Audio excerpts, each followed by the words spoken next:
Bienaventurado aquel cuya transgresión ha sido perdonada y cubierto su pecado. Siguiente verso.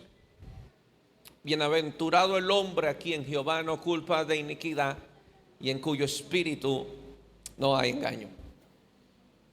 Quien escribe este salmo, pues usted conoce, un hombre de errores y de debilidades, pero también un hombre apasionado por Jesús, apasionado por la presencia de Dios, apasionado por esa gloria.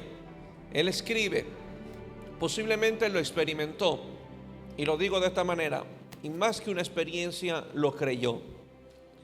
Y él dijo: qué bienaventurado es el hombre a quien Jehová no tenga que culpar de nada. Qué bienaventurado es el hombre donde Dios se ha encargado de limpiarlo, de cubrir su pecado, de limpiar toda iniquidad. Dijo David: ese hombre debería de sentirse bienaventurado. ¿Cuántos bienaventurados hoy aquí?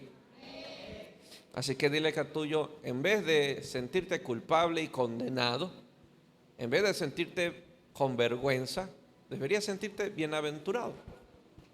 Que hubo un Cristo de gloria que murió por nuestros pecados, que derramó hasta la última gota de sangre para redimirnos, para limpiarnos, para salvarnos. Y damos gloria a Dios, y doy gloria a Dios, porque Dios es único y nadie se iguala a Él. Imagínate si Dios nos tratara a nosotros como trataríamos a alguien que nos ofendió, como trataríamos a alguien que nos lastimó, o como trataríamos a alguien que nos hirió. Como trataríamos a alguien que tú le diste hospedaje en tu casa y de repente a los 3 meses te enteraste que te robó. El hombre se arrepiente, te pide perdón, dice que va a dar cambios y te pide nuevamente regresar a la casa. Posiblemente tú le abrirías las puertas, pero establecerías cámaras por toda la casa. Fueras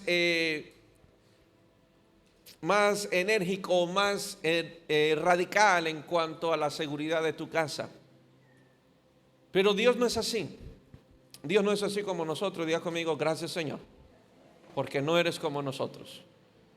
Porque nosotros implementaríamos un sinnúmero de cámaras, otra vez la seguridad, el dinero lo cambiaríamos de lugar, las puertas, las habitaciones con doble chapa, picaporte, con huellas, con sensores y todo, porque no quiero que otra vez me vaya a robar. Aunque tú le dices que lo perdonaste, dentro de tu corazón y de tu mente todavía hay alguna espina que te hace a ti actuar de acuerdo a lo que él hizo ayer. Nos guardamos, nos cuidamos nuestra mente, nuestro corazón, y si es alguien que nos robó y se arrepintió y otra vez nos volvemos a encontrar, volvemos a cuidarnos y comenzamos a actuar en base a lo que esa persona fue. O sea, estamos respondiendo a que un día nos robó, estamos respondiendo a que un día pecó contra mí, entonces respondo a lo que él hizo ayer contra mi vida. Y eso en cualquier área. Imagínate en los matrimonios, cuando no se perdona, viven con esa inseguridad, viven con esa desconfianza, y aunque te pidió perdón hace un par de años, pero como tú no has perdonado, tú reaccionas en base a lo que sucedió a 2 años. O sea, en tu mente, en tu corazón está palpable lo que sucedió hace 2 años y te conduces de acuerdo a lo que sucedió a 2 años. Si fue caso de infidelidad, hay esa zozobra, eres muy dado, muy dada a revisar los teléfonos, cuando él no está le hueles la ropa, cosas así. ¿Por qué? Porque empiezas a responder a lo que él hizo hace 2 años. Le revisas los estados, a quién aceptó de solicitud en las redes, con quién se escribe. Estás alerta de la notificación que le llegó a su teléfono 11, 12 de la noche y le preguntas quién es. Entonces simplemente estás respondiendo o reaccionando al pecado que se cometió hace años atrás. Amén. Ya conmigo, Dios no es así. Gracias al Señor. Ahora imagínate si Dios respondería como nosotros. Si Dios respondiera como nosotros. Imagínate que, por ejemplo, vamos a poner este caso, rompehielo. Por 30 años le robé al Señor, no le traje diezmo y ofrendas. Y Dios me dijo: uy, este es un ladrón. Yo no lo voy a bendecir porque imagínate 30 años robándome y yo para qué bendecirlo, para que me siga robando, para que me siga deshonrando, para que no siga siendo recíproco conmigo. No, yo no lo voy a bendecir. Y ahí verá qué él hace. Dios no es así. Amén. Mi tema de hoy es: mis pecados fueron perdonados por la sangre de Jesús. Repito otra vez esto: mis pecados fueron perdonados por la sangre de Jesús. La sangre de Jesús es poderosa y no hay pecado que la sangre de Cristo no pueda borrar, o que la sangre de Cristo no pueda limpiar, o que la sangre de Cristo no pueda perdonar. Todos los que estamos aquí hemos pecado en alguna vez, en algún momento dañamos a alguien, en algún momento herimos a alguien, en algún momento decepcionamos a alguien, como en algún momento también nos decepcionaron, como en algún momento también pecaron contra nosotros. Pero hoy vamos a hablar del perdón. Quiero empezar en Lucas 5:32. Lucas capítulo 5 verso 32, palabra de Jesús: no he venido a llamar a justos, no he venido a llamar a justos, sino a pecadores al arrepentimiento. ¿Quiénes son los que se arrepienten? Los que saben, los que reconocen que han pecado. ¿Quiénes son los que no vienen al arrepentimiento? Los que no reconocen su pecado. Toda persona que no reconoce que ha pecado, toda persona que no reconoce su pecado, no reconoce su fragilidad, se justifica siempre. Vive justificando sus actos. Pastor, es que fui débil, usted sabe, soy hombre, esta cosa se veía venir, y empieza a justificarse, y el que se justifica no se arrepiente. Amén. Repito esto otra vez para que tenga muy claro: el que se justifica no se arrepiente. Vamos a poner el caso de dos jovencitos que lamentablemente tuvieron relaciones sexuales fuera del matrimonio. Uno le dice al otro: pero es que tú sabes que me gustas, nos gustamos, nos atraemos, y esta cosa se iba a venir, esto iba a pasar, esto iba a suceder, así que creo que falta, es el resultado de nuestro amor, es el resultado de que nos queremos y cosas como eso. Entonces usted ve que esa persona por ningún lado se arrepiente, sino que empieza a justificar sus acciones. Jesús dijo: yo no vine a llamar a justos, sino a pecadores para el arrepentimiento. Quienes transitan por este valle de arrepentimiento son aquellos que han reconocido su pecado. Son aquellos que le han dado lugar al Espíritu Santo de Dios para que los convenza de pecado, y ese convencimiento, esa convicción de pecado los lleva al arrepentimiento. Repito esto otra vez, y yo quiero que sea muy sincero y entienda bien cómo es este asunto. Escuche esto. Repito esto otra vez. Pueden poner musiquita de fondo para que me acompañe. Dice la Biblia que yo no llamé a justos, aquellos que se justifican y que piensan que no tienen nada que arrepentirse. Jesús dijo: yo no vengo a hablar con ellos, yo vengo a ver y a llamar a pecadores para que vengan al arrepentimiento. A justos no. Aquellos que siempre se defienden, que siempre justifican sus acciones, que siempre justifican sus obras, que siempre justifican sus pecados, no le llaman pecado, le llaman debilidades. Y aquellos que se justifican, Jesús dijo: yo no trato con ellos, yo no vengo a llamar a ellos, pero al que ha reconocido su pecado, al que sabe que ha pecado, lo traeré por el valle del arrepentimiento. Ahora, el arrepentimiento no es un asunto donde Dios se complace y ver cómo lloro, cómo me lamento. No, el arrepentimiento es un camino de restauración. Diga conmigo: de restauración. Quien no se arrepiente no puede ser restaurado.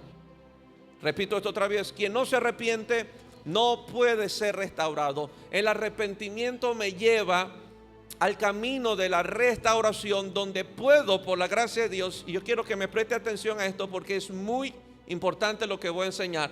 El arrepentimiento me lleva tan cerca de recuperar todo lo que el pecado se encargó de destruir en mi vida. Repito esto otra vez: el arrepentimiento me lleva muy cerca de restaurar todo lo que el pecado se ha encargado de destruir en mi vida. A menos que haya arrepentimiento, no habrá restauración. Amén. ¿Por qué? Porque el arrepentimiento es yo regresar al camino que nunca debí moverme.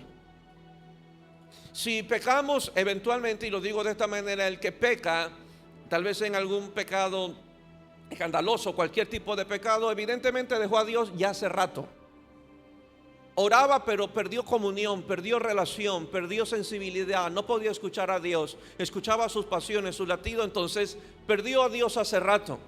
Perdió su presencia hace rato y sus pasiones lo traicionaron, sus pasiones, como aprendimos en Romanos, y Dios lo entregó a sus propias pasiones y a sus propios deseos porque fueron tercos a la voz de Dios. Los entregó.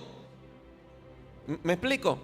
Entonces, esa persona pues fue llevada y conducida por sus propias pasiones, alejándose de la presencia de Dios, alejándose de la comunión con Dios, y el arrepentimiento me lleva a restaurar, escuche bien esto, a recuperar esa relación con Dios.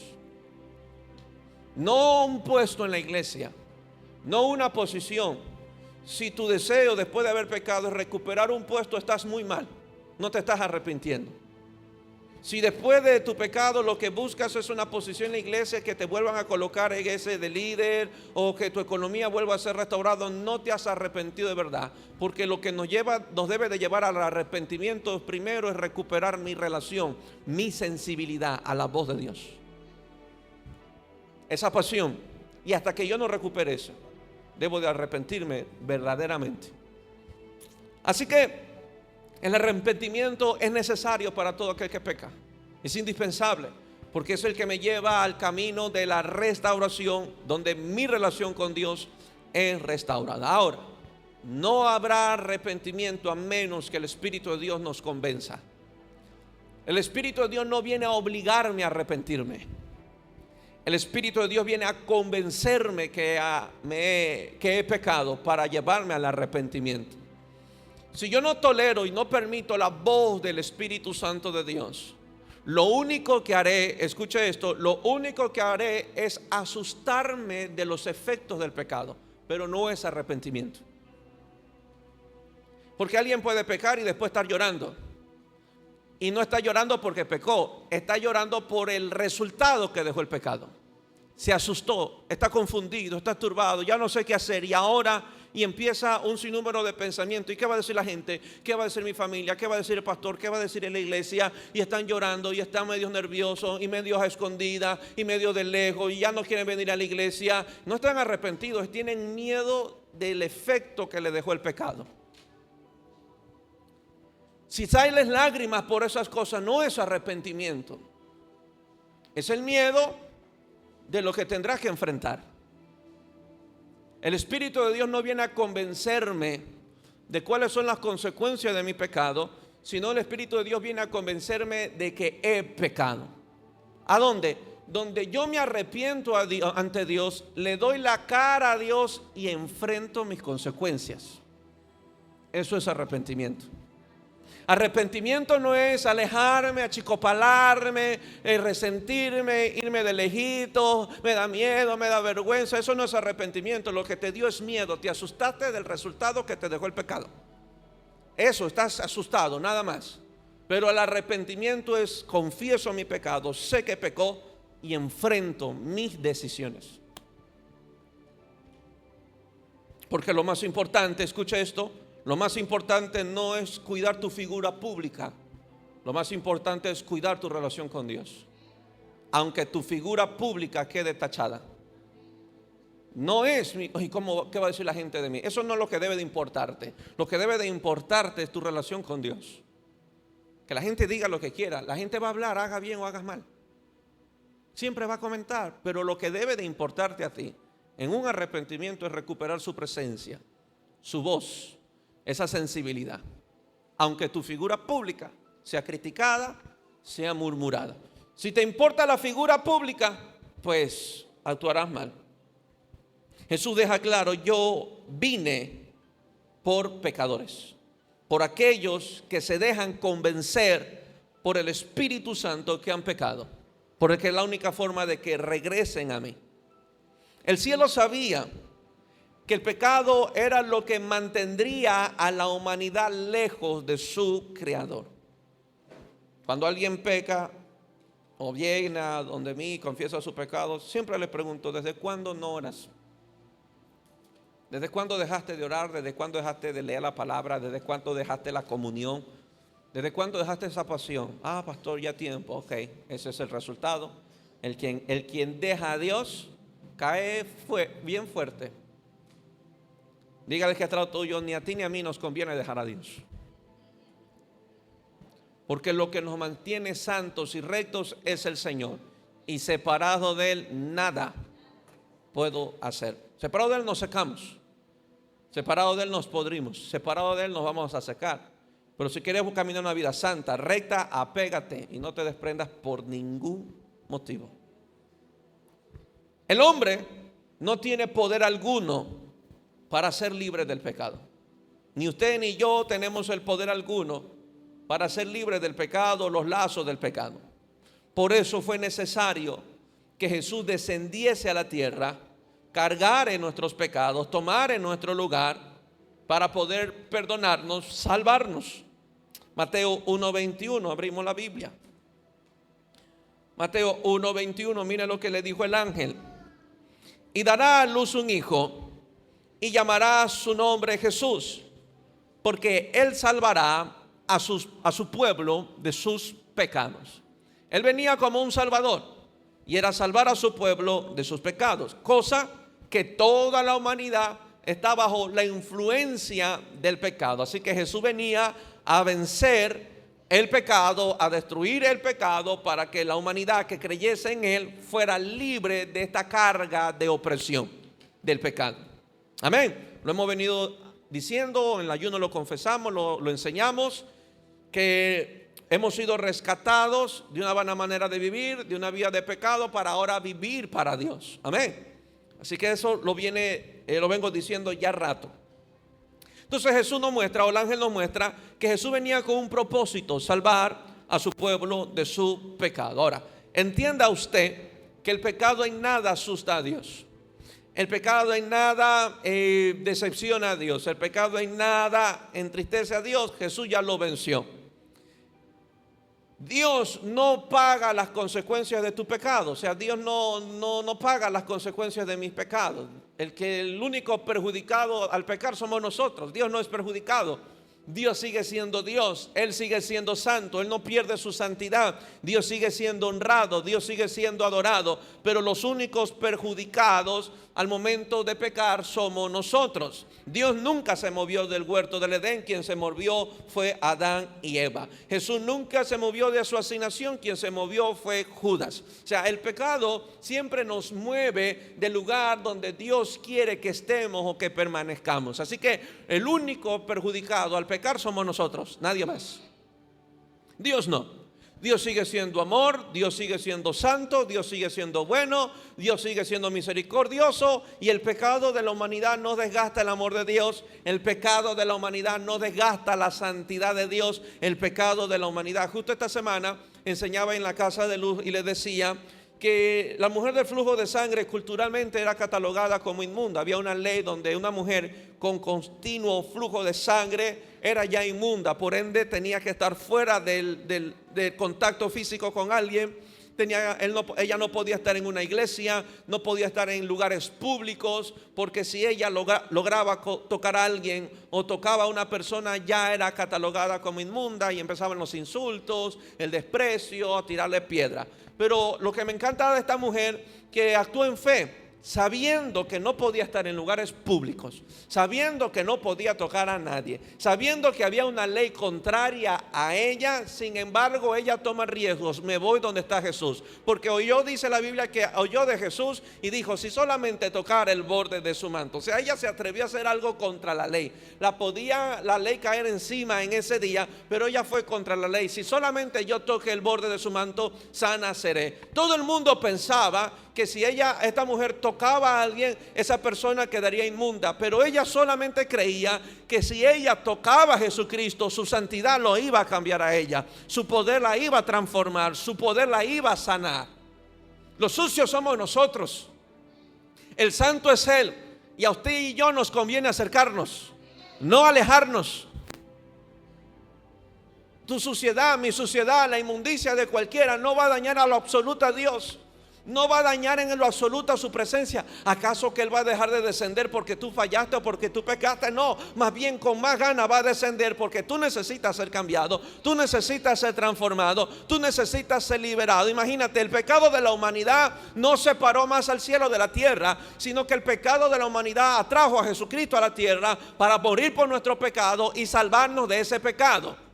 Así que dile que está lo tuyo, no pienses que tus errores asustan a Dios. Él no se mueve, tú te mueves. ¿Quién deja la iglesia después? ¿Quién peca? ¿Él o tú? ¿Quién dejó de orar o quién dejó el lugar secreto? ¿Él o tú? ¿Quién deja la iglesia después que peca? Dios no la deja. Dios sigue moviéndose, Dios sigue actuando, Dios sigue fluyendo. El que se aleja es el que pecó, porque el pecado perjudica al que lo practicó y no al Dios Santo. El Dios Santo sigue siendo Dios Santo. La zarza se alejó de Moisés porque estaba sucio. La gloria de Dios se regresó a su cielo porque vio a Isaías de labio inmundo. No, se le expresó, se manifestó, porque el cielo sabe que la humanidad necesita una intervención divina para ser libre de todo pecado. Así que dile que está lo tuyo, sí o sí te conviene que tú te acerques. No te muevas, no te alejes, no dejes de orar, no dejes de venir, no importa lo que hayas hecho. No importa lo que hayas hecho. Dile que a tuyo, no importa lo que hayas hecho. Amén.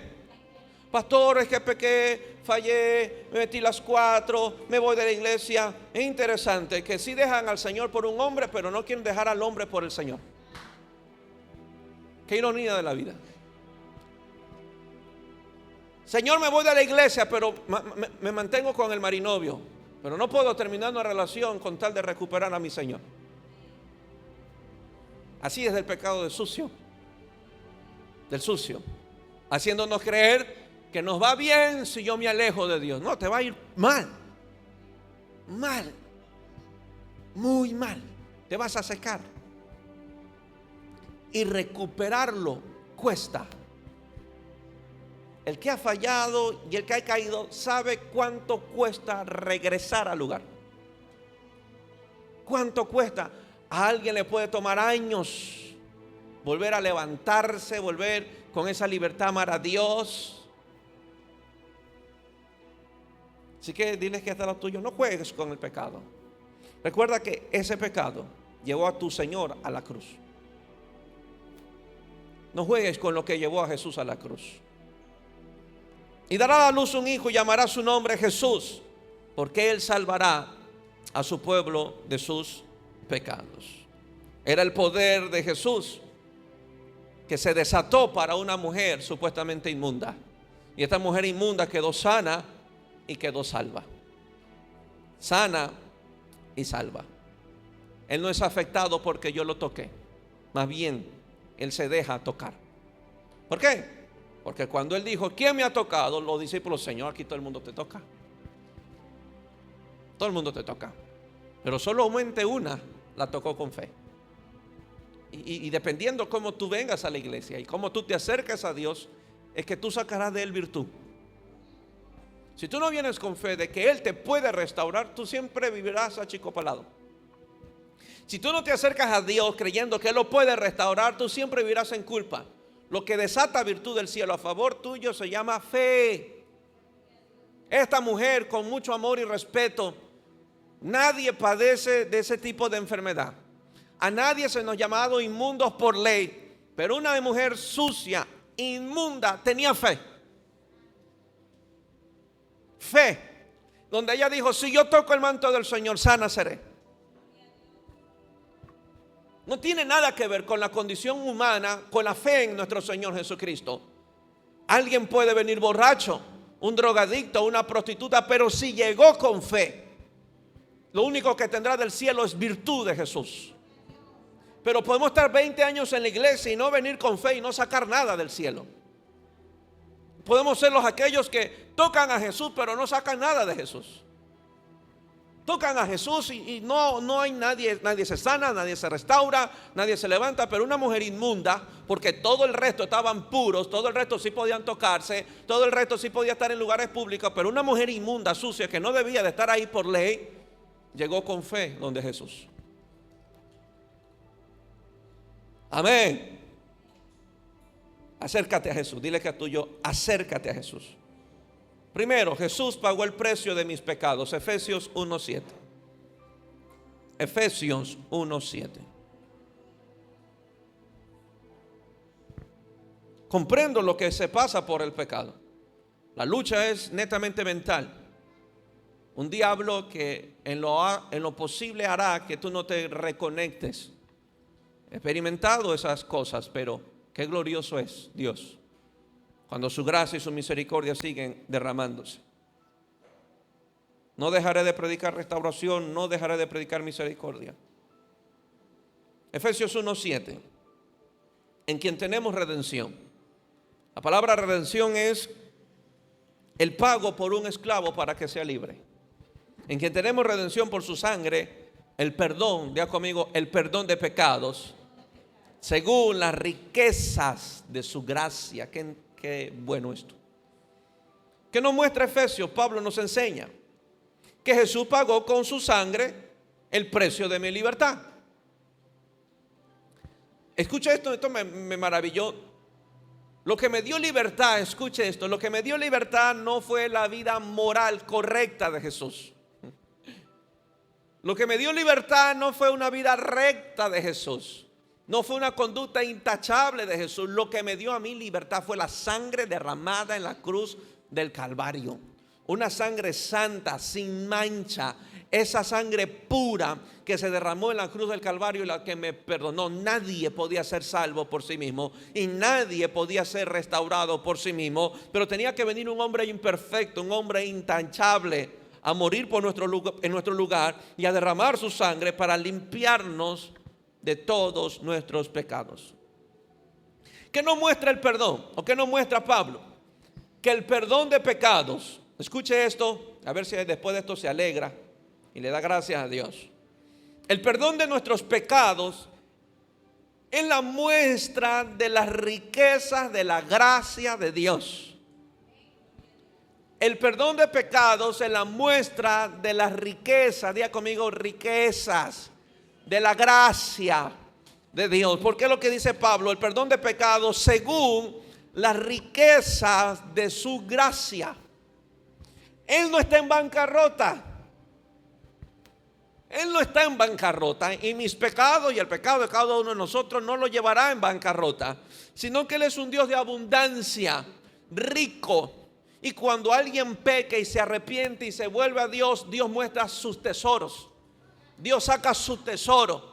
Y tal vez mucha gente ambiciosa piensa en dinero. No, Dios saca su tesoro, el perdón, gracia, misericordia. ¿Por qué? Porque es un tesoro. Porque un Dios santo no debería serlo. Pero a causa de la sangre de Cristo en nosotros, Él dijo, ok, te doy la gracia, te doy el perdón, te doy el amor. Dios empieza a sacar su tesoro sobre aquellos que pecan. Eso debe de cambiar nuestro enfoque. ¿Para qué? Para vivir cada día agradecido. Yo no traigo este mensaje porque alguien haya pecado. Yo traigo este mensaje para que vivamos conscientes de la gracia maravillosa de Jesús. Que vivamos honrándole, amándole, vivamos adorándole, vivamos una vida consagrada sabiendo el gran precio que Él derramó en la cruz del Calvario para perdonarme. Dile que está lo tuyo, disfruta la riqueza de su gracia. ¿No fue lo que hizo el padre del hijo pródigo? No le sacó lo mejor, no le sacó el mejor vestido, le trajo el anillo, le sacó el mejor becerro, armó la mejor fiesta. Ese padre sacó riquezas, ese padre sacó los tesoros que tenía y se la dio a un hijo que había pecado. Dios nos está mostrando, Jesús nos está enseñando a través de sus parábolas de que tengo un Dios abundante en gracia. Abundante en gracia. No hay pecado que Él no pueda perdonar. No hay pecado donde diga, no me alcanza, mi tesoro no me alcanza para eso. No, Él me da su perdón. Ahora, es un perdón donde yo no debo de experimentarlo sentimentalmente, sino donde yo debo creerlo. Que si yo confieso mis pecados, Él es fiel y justo para perdonarme. Que si yo me arrepiento a Dios, lo que encontraré de Él es gracia. Pero cuánta gente lucha por las mentiras y la basura que Satanás introduce en la mente del que peca. No te acerques.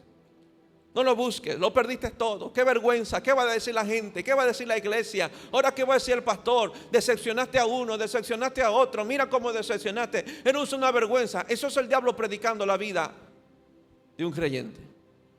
Pero mi Biblia dice: acércate pues al trono.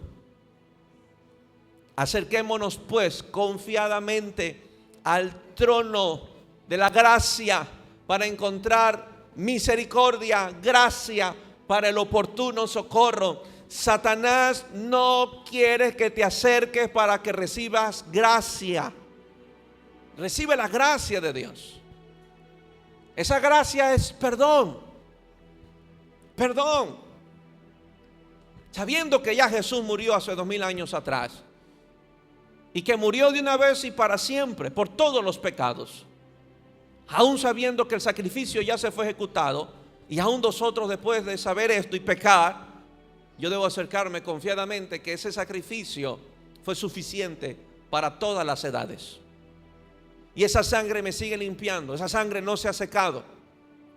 Esa sangre no se ha cuajado. Sigue lavando, sigue limpiando, sigue purificando, sigue redimiendo, sigue salvando. Amén. Dile que está lo tuyo. Hay gente más mala que tú, y Jesús se les ha aparecido. Y tú, porque mataste una mosca, ya piensas que el cielo lo has perdido. Hay gente mala, perversa, cruel. No tienen reparo a matar a nadie, y Jesús a ellos se les aparece, mostrando los regalos de la gracia, la riqueza de la gracia. Y tú, por medio de un pecado, ya no tengo el cielo, ya Jesús no me ama, soy lo peor, soy miserable. ¿Qué de estos hombres?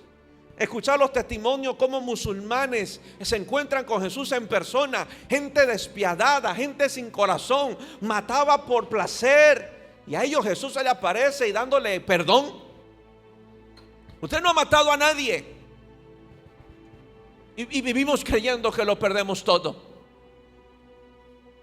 Honremos, deje de estar honrando su debilidad, deje de estar exaltando su debilidad. Exalte la gracia de Dios. Fallé, Señor, perdóname, me arrepiento. Hoy vengo a ti, Espíritu de Dios, convénceme, pero vengo a ti para que me cambie, que me transforme. No quiero volver a hacer lo mismo.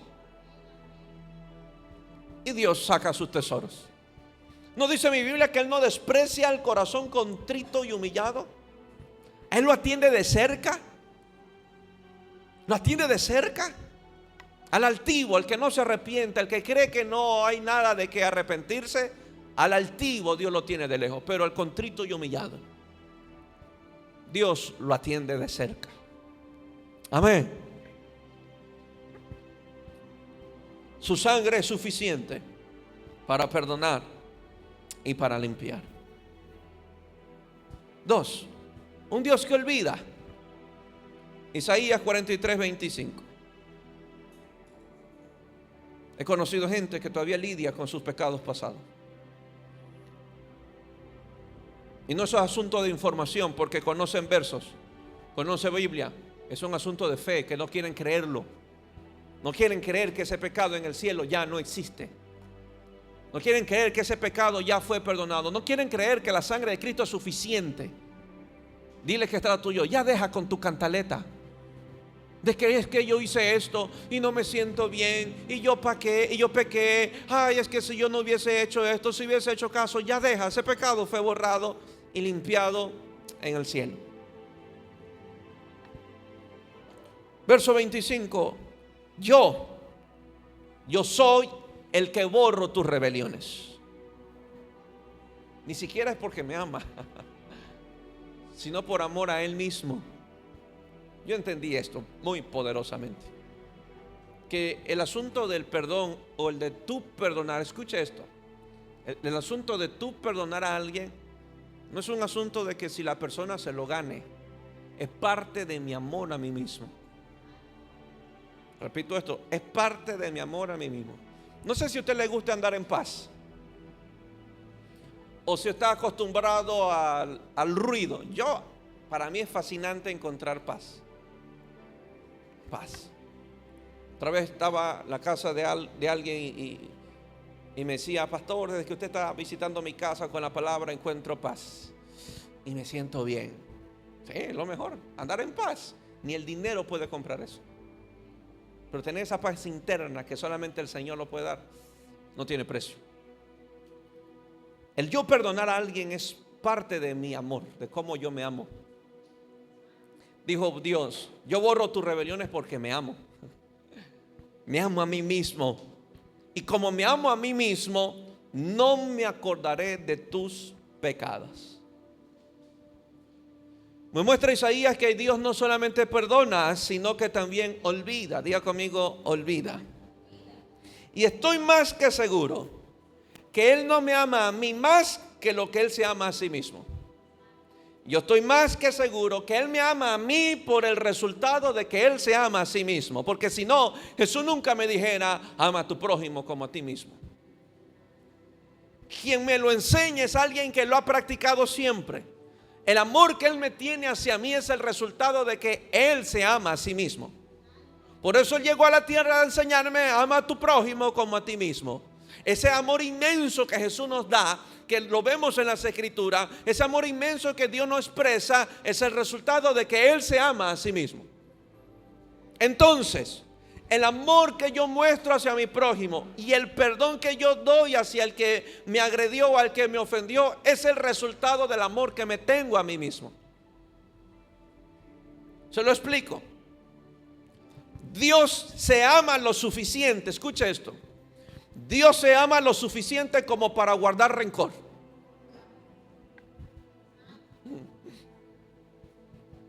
Dios se ama porque imagínate, usted que se ha ofendido con alguien, su actitud con esa persona que le ofendió no es la misma. Cambia. Su forma de responder cambia, su forma de verlo cambia, su forma de actuar cambia. Le ofendió: no, yo no lo quiero ver. No, yo no lo quiero ver. Son muestras de que usted no ha perdonado. Y como no ha perdonado, usted no se ama lo suficiente porque le encanta caminar con eso. Le gusta vivir con amargura, le gusta vivir con resentimiento, le gusta vivir con rencor, le gusta vivir con odio, le gusta vivir con un corazón ofendido. Usted se siente bien y lo ha normalizado. Pastor, es que no, es que yo todavía no lo paso. No lo quieres pasar. No lo quieres perdonar. Te acostumbraste a ese sentir del corazón cuando alguien te ofende, cuando alguien te lastima. Pero Dios se ama tanto que dice: yo no voy a andar guardando rencor a nadie, así que te perdono. Y me olvido. Así que cuando se acerca Diago: hijo amado. No, Diago, no le creo. Si yo sé lo que hizo hace 10 años atrás, yo sé lo que hice hace 15 años atrás. No, yo no olvido. Eso es resultado de que me encanta a mí la amargura, el resentimiento. Pero el que se ama, perdona. Un día le dije a alguien: yo sé que tal vez mi presencia incomode al resto, a mucha gente. Pues qué pena, que se la calen porque mi corazón está limpio. La presencia de ellos no me incomoda. Si yo incomodo a la de otros, pues qué pena. Yo tengo mano limpia y levanto mi mano: Señor, no tengo nada contra nadie, estoy tranquilo, relajado, amo a todo mundo, perdono. Claro que cuesta, pero perdono, prefiero caminar en paz. Amén. Hermano, pastor, me invitaron a jugar pelota los hermanos de la iglesia, pero le dije que fulano no vaya, porque si él va yo no voy. No quiero verlo, porque no, esa vida cristiana no me la creo. Dile que a tuyo: gracias a Dios, tú no eres Dios. Porque si no, todo el mundo se queda, nadie sube. Dios se ama lo suficiente como para guardar rencor. Guardar rencor es: no te amas. Caminar con la ofensa es que no te amas. Resentido con alguien, no te amas. No te has dado suficiente valor. Por eso te da lo mismo caminar con un corazón manchado. Jesús le dijo a los discípulos en el Padre Nuestro: perdona las ofensas y nuestro Padre perdonará nuestros pecados. ¿Alguien alguna vez lo han ofendido? De todas las veces que lo han ofendido, ¿a cuánto ya perdonó en esa lista?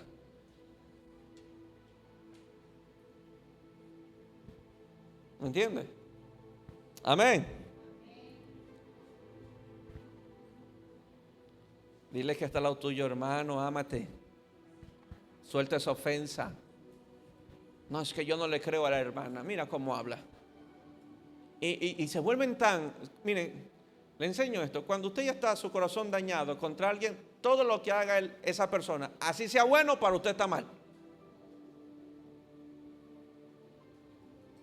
Para usted está mal. ¿Me entiende? Amén.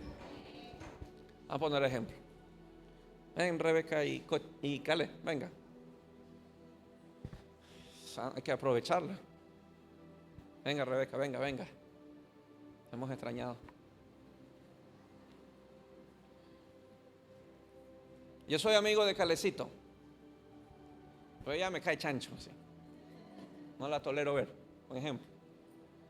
Pero somos aquí amigos. Amén.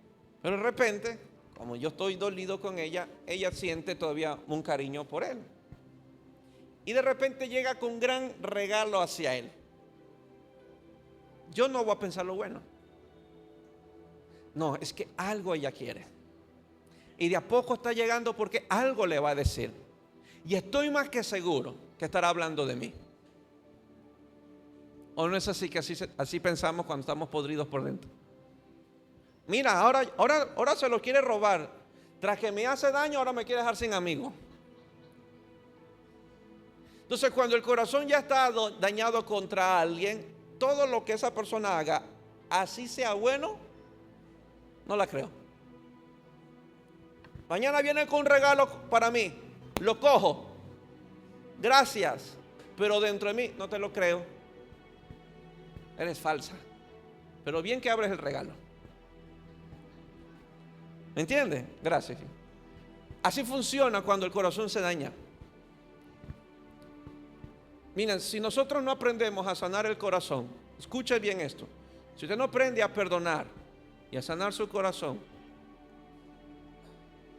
las personas que Dios quiere usar para bendecirte, tú no le vas a recibir sus bendiciones. ¿Por qué cree que Moisés fue rechazado?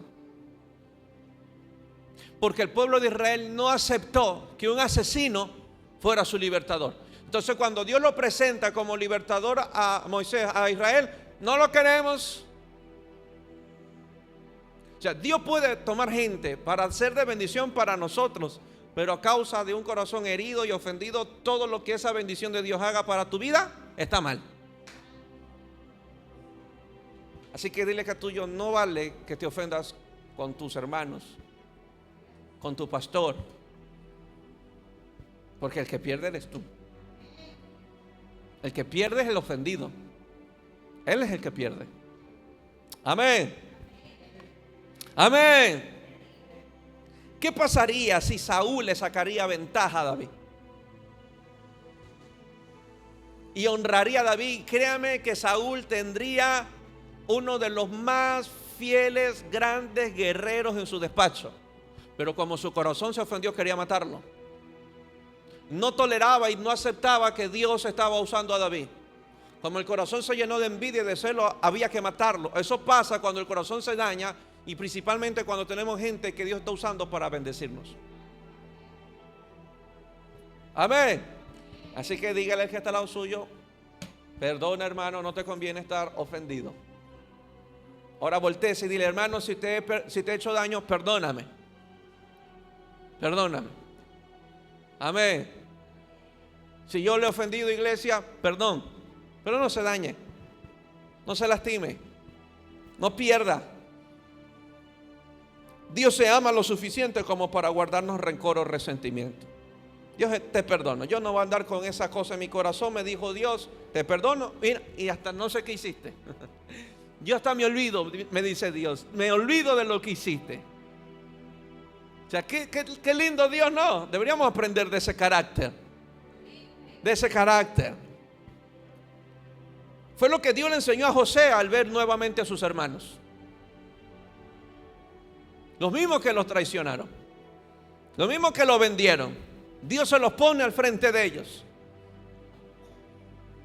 José tenía la oportunidad de mandarlos a la cárcel a toditos.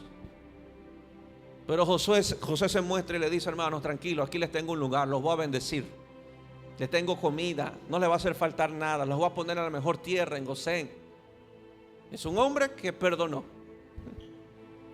Amén. Lo que te hace grande, iglesia, es tu corazón. Eso es lo que te hace grande. Dios no me perdona únicamente porque me ama. Dios me perdona porque se ama a sí mismo. 3. Mis iniquidades fueron sepultadas. Mis iniquidades fueron sepultadas. Miqueas 7:18.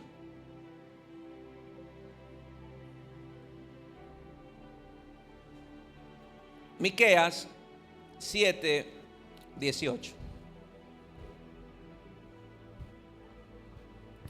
¿Qué Dios como tú, que perdona la maldad y olvida el pecado del remanente de su heredad? No retuvo para siempre su enojo, porque se deleita. ¿En qué se deleita? ¿En qué se deleita? En misericordia. Siguiente. Él volverá, diga conmigo, otra vez. Esto nos pasa a nosotros porque otra vez fallamos, ¿no? Y así como otra vez fallamos, Él volverá a tener misericordia de nosotros. Sepultará nuestras iniquidades y echará en lo profundo del mar todos nuestros pecados. No hay nadie como Dios, es lo que dice el profeta. No hay nadie como tú. ¿Quién perdona tanto y lo vuelve a hacer otra vez y otra vez? ¿Quién se deleita teniendo misericordia antes que juicio? Tenemos un Dios que se deleita en misericordia. La mujer adúltera reunía todos los requisitos o las razones para ser apedrada en medio de la sinagoga. Pero Jesús se deleitó teniendo misericordia. Tenemos un Dios que se deleita en misericordia. Tenemos un Dios que se deleita en restaurarnos, en levantarnos, que se deleita en perdonarnos, que se deleita dándonos su gracia. Él se deleita. Él se deleita derramando su presencia cuando nos arrepentimos y nos volvemos a Él. Tenemos un Dios que se deleita en misericordia. El cielo no tiene registro de mis pecados. Es maravilloso y glorioso encontrarnos en la palabra de que se diga del Señor que no hay registro de mis pecados. Fueron sepultados y echados en lo profundo del mar. Ni siquiera están en un archivero en el cielo, están en lo profundo del mar. Por lo tanto, mis pecados ni sus pecados tienen registro en el cielo. No hay registro de ellos. La sangre de Cristo se encargó de limpiar. La sangre de Cristo se encargó de borrar. Dile que está al lado tuyo: allá tú que quieres acordarte, porque el cielo no existe. Allá nosotros que estamos en el mismo círculo vicioso, acordándonos de lo que hicimos hace un par de años, acordándonos que hicimos hace 10 años, cuando el cielo no hay registro de eso. El cielo borró nuestras deudas, perdonó nuestros pecados, nos dio misericordia, nos dio de su gracia. Dios nos dio de esperanza de ser mejores personas. Lo que me encanta y lo que me mostraba el Señor en esta tarde es que en las conversaciones del cielo, en las reuniones del cielo, el cielo no habla de mis pecados, sino que el cielo exalta la gracia y el amor de Dios. Cuando se profetizó del nacimiento de Jesús, escucha esto. Cuando se le dijo a los magos, a los pastores, a los reyes del oriente que Jesús iba a nacer, los pastores tuvieron una experiencia divina. El cielo se abrió y había una gran compañía de ángeles. ¿Se acuerdan, no? Y cantaban todos a una: gloria a Dios en las alturas y en la tierra paz, buena voluntad. O sea, el cielo, ¿qué estaba haciendo? Exaltando a un hombre que venía sobre la tierra a morir por nuestros pecados. ¿Qué nos muestra el Señor? Que el cielo no habla de mis pecados, sino que el cielo habla de su amor y de su gracia. Los ángeles no acaban cantando alegres porque en la humanidad no había pecado. Los ángeles estaban cantando alegres porque había un Salvador que nos libraría del pecado. Así que el cielo se goza, el cielo se maravilla y el cielo habla más de su amor y de su gracia que de mis pecados, porque de mis pecados no hay de qué hablar arriba. No hemos entendido que todo se trata del Señor. O sea, imagínate, escucha esto, iglesia, como que mi pecado fuera muy importante, tema de conversación en el cielo para no adorar a Jesús. Mi Biblia dice que todo el mundo canta a Dios, santo, santo, santo, digno eres de abrir el sello. O sea, como que fuéramos tan importantes, como que mi vida o mis pecados pasados fuera un tema de conversación en el cielo. No. El cielo sigue adorando a Dios, sigue exaltando su gracia, su poder, su majestad, su amor para con nosotros. No dice mi cielo que el cielo hace fiesta cuando hay un hombre que nunca pecó. Dice la Biblia que el cielo hace fiesta cuando un pecador se arrepintió. Si el cielo se goza cuando la expresión de amor y misericordia del cielo se derrama sobre nosotros. Si no hubiera pecado, no existiría la misericordia. ¿No le parece? Y mi Biblia dice que Él se deleita en la misericordia. Mi Biblia dice cuando el pecado abundó, sobreabundó la gracia. Cuando alguien falla, cuando alguien peca, Dios quiere abrazarlo con su gracia. Dios quiere abrazarlo con su misericordia, levantarlo, restaurarlo. Así que dile que está al lado tuyo, déjate abrazar. Ay, pastor, pero yo fallé, no merezco esto. Pastor, yo hice esto, yo no tengo autoridad para predicar. Deja que la gracia te abrace. Dios no te va a usar y no te va a restaurar porque ahora te comportas bien. Dios lo va a hacer por su gracia. Moisés no tenía moral para liberar a un pueblo. Pablo no tenía moral ni ética para ser un gran apóstol, pero su gracia lo levantó. Dios se deleita en gracia y misericordia. Alguien pudo haber fallado, alguien pudo haber pecado y Dios lo levanta y lo convierte en un gran ministro, un gran hombre de Dios, una gran sierva del Señor. Porque eso es la gracia de Dios. Dios no va a actuar para pagar mi buena conducta, para darme una cuota por mi buena conducta. No, cuando alguien falla y peca, la gracia de Dios lo abraza y hace cosas sobre la persona inimaginables. Amén. Dile que está al lado tuyo. Dios puede hacer cosas contigo grandes y sin importar lo que haya sido o no. Porque no se trata de ti, de su gracia, de su misericordia. ¿Me entiende? Moisés dijo, ¿quién soy yo? Exactamente, no era nadie. No tenía fuerza política. No tenía seguidores para irse en guerra contra Egipto. No tenía recursos. Humanamente no tenía las virtudes o las capacidades para liberar a Egipto. Entonces el hombre dijo, ¿quién soy yo para ir donde un hombre que me quiere matar porque maté un egipcio?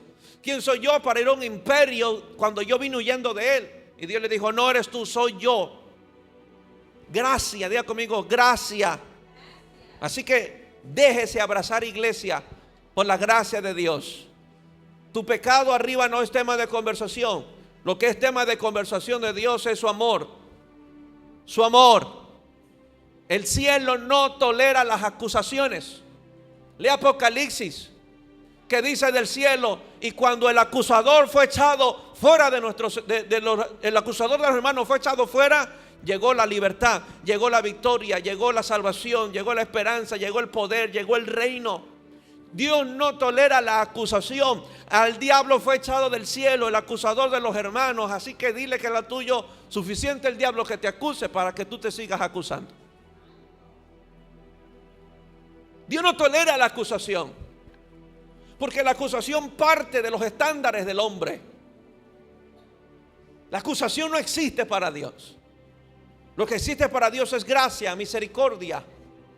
La acusación descalificaría al vil, pero la gracia usa al vil. La acusación descalifica al necio, pero la gracia usa al necio y lo convierte en sabio. La acusación descalifica al débil, pero la gracia lo hace fuerte.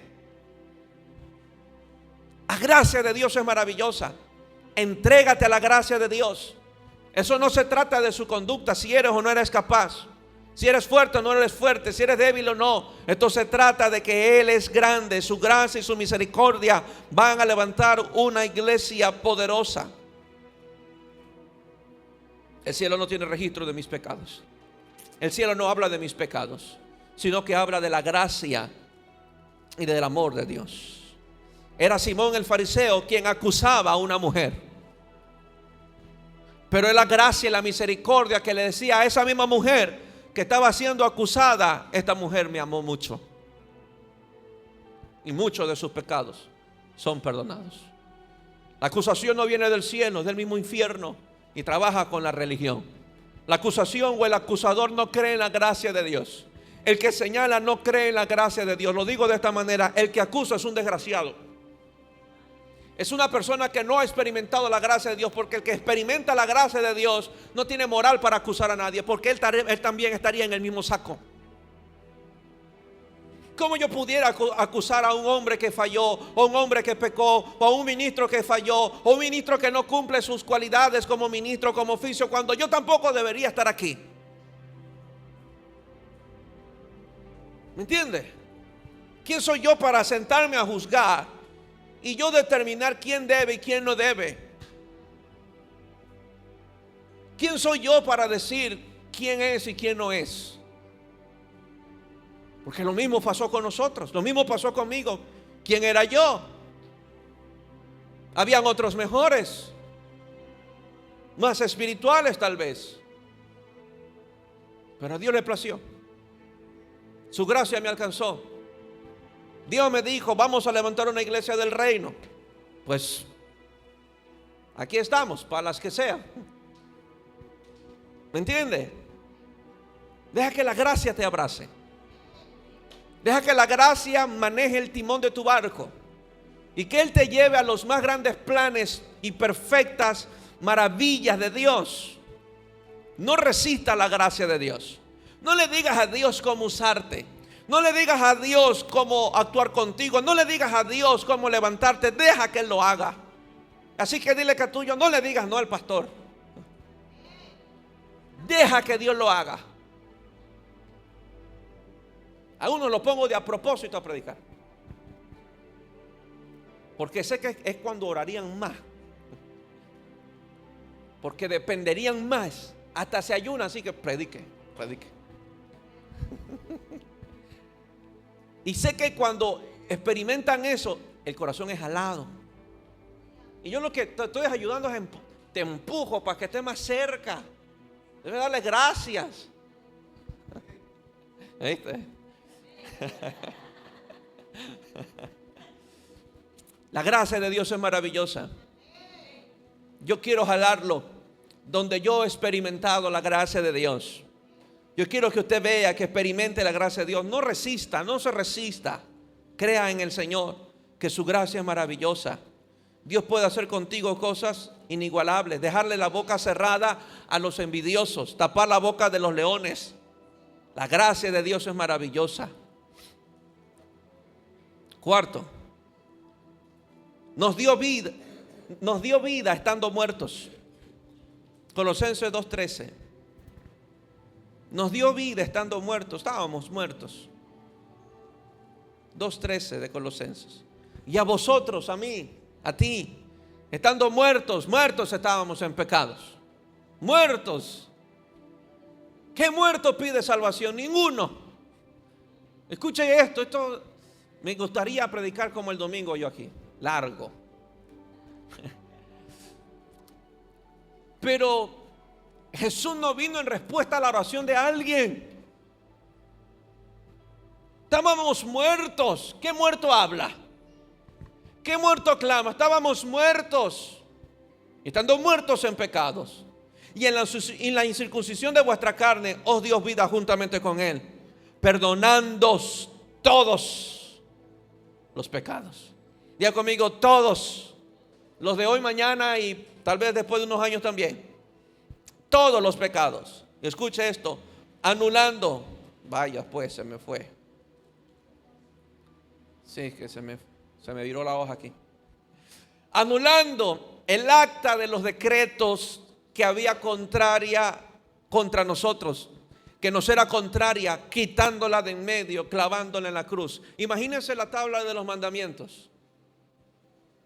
Imagínense la tabla de los mandamientos, desde el primero hasta el último. No te harás dioses ajenos. ¿Sabe qué es lo que habla esa tabla de nosotros? Al lado de esos mandamientos dice, Diago la quebrantó. El segundo, Diago también la quebrantó. El tercer mandamiento, Diago también la quebrantó. El cuarto, Diago también la quebrantó. Entonces Jesús dijo, tú tienes el acta contra ti.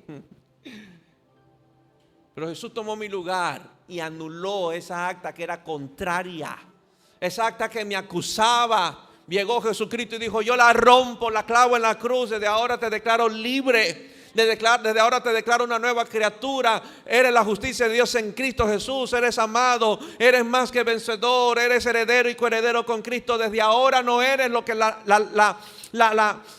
carta que era contraria a tuya. Desde ahora eres lo que la sangre de Cristo compró en la cruz del Calvario. Así que esa carta que era contraria ya fue anulada. Por lo tanto, diga conmigo, yo tengo un Emmanuel. Dios con nosotros. Dios con nosotros. El cielo sabía que esta acta era contraria a nosotros. Nos denunciaban como personas que habíamos ido contra la ley. Estábamos se busca del mundo espiritual. Se busca a Diago por haber faltado contra todos los mandamientos. Se busca a Marili por haber faltado a todos los mandamientos. Se nos buscaba espiritualmente para ser enjuiciados, sentenciados y condenados. Pero llegó Jesucristo y dijo, yo pago el precio de toda la humanidad que cree en mí y rompo esta carta que era contraria y desde ahora en adelante son justos. Mis pecados fueron perdonados. Diga conmigo, y Dios no está contra mí. Está conmigo. Había una gran lista de crímenes contra nosotros. Imagínese usted ser parte de los más buscados. Por eso Adán se escondía detrás de los arbustos para que no lo encuentren. Pero diga conmigo, no, se acabó. Tengo libertad para acercarme a Dios. Ahora hemos muerto al pecado y estamos vivos para Dios. Diga conmigo, vivos para Dios. Dile que hasta el lado tuyo, estás vivo para Dios. Muerto al pecado. 5. Dios nos ha dado provisión para nuestros pecados. Primera de Juan 1.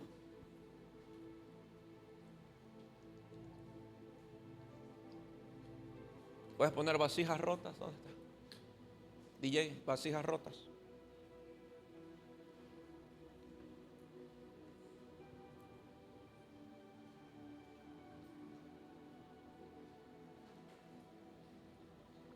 Primera de Juan 1:9.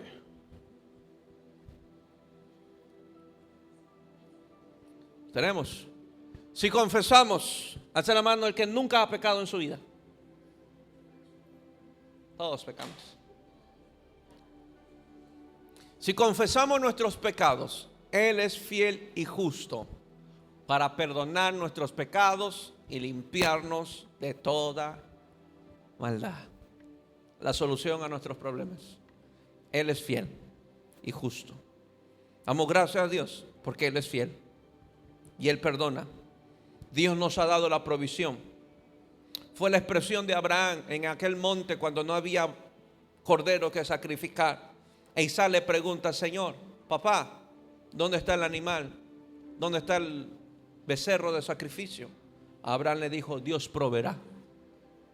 Desde ese día se anunció que Dios iba a traer provisión a un pueblo para el perdón y la remisión de sus pecados. Pero tenemos que empezar a reconocer nuestros pecados, empezar a confesarlos y empezar a recibir el perdón de Dios. No soy cura, por cierto. No me use como confesatorio. Puedo ayudarlo, puedo guiarlo, pero acérquese a Dios. Es lo mejor que nos puede pasar a usted y a mí. Yo te podré oír, podré orar por ti, podré darte un consejo, podré darte unas instrucciones, pero el que te cambia es Él, yo no. El que te transforma, el que te levanta es su gracia, yo no. Yo haré mi rol de pastor contigo, de padre espiritual para unos, de como quieran llamarme. Yo haré mi labor, te aconsejaré, te guiaré, te instruiré, oraré por ti. Si hay que llorar, lloramos juntos. Si nos reímos, pero quien te transforma y quien rompe esas cadenas se llama Dios. Dios, diga conmigo, Dios. Nos ponemos de pie.